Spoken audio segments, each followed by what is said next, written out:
gizalde guzti horretan, gitxi gora bera Euskal Herriko kulturaren aldaketa dator, ezta? Ordura arte, galdako izin da, lurrari lotuta edo nekazaritzari lotuta bizi izan dagoen herri batek, da hemendik aurrera beste ekonomi bide bat agertzen da ez, industria. Orduan, gure galdakako jentea bizizan zen, bai baserritik ondino, ganada burbet baukan, eta industriatik.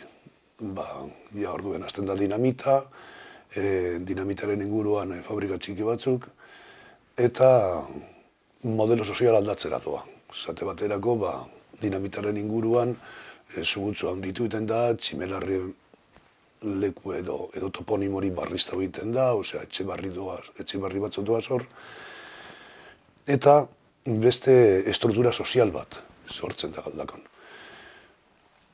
Zer dakar horrek, kulturaren aldaketa, ekonomiaren aldaketa, edo modelo ekonomiko baten aldaketa, eta horrek gauza barri batzuk eskatzen ditu.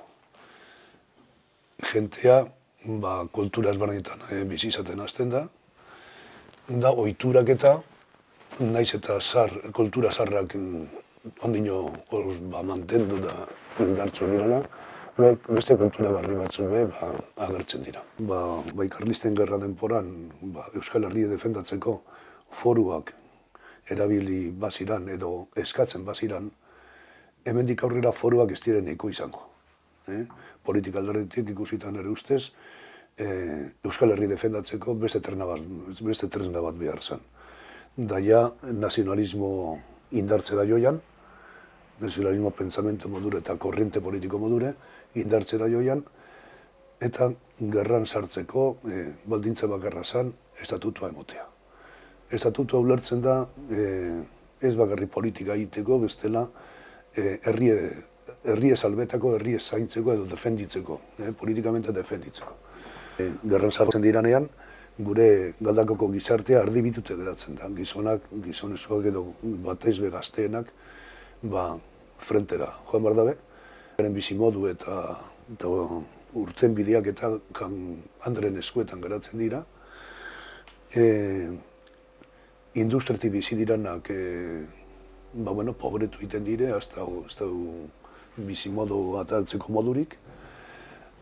Eta baserri dekienak ondino edo baserritik dirua probatzen dabenak, irauten dabe ez ondo, baina bintzat goze paseo barik eta egoera, gerra baterako, naiz eta asko sufridu behar eta txarto paseo behar, bizimoduen mantentzeko moduen. Gerrak gizarte apurtu egiten dau, umeak aite edo amaren jatorrizko baserrira bialtzen dabez, ume batzuk Europara bialtzen dabez,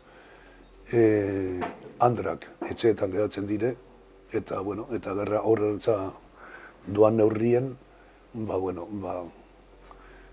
leku batetik bestera mobitzen dabe poblazio guzti ez da.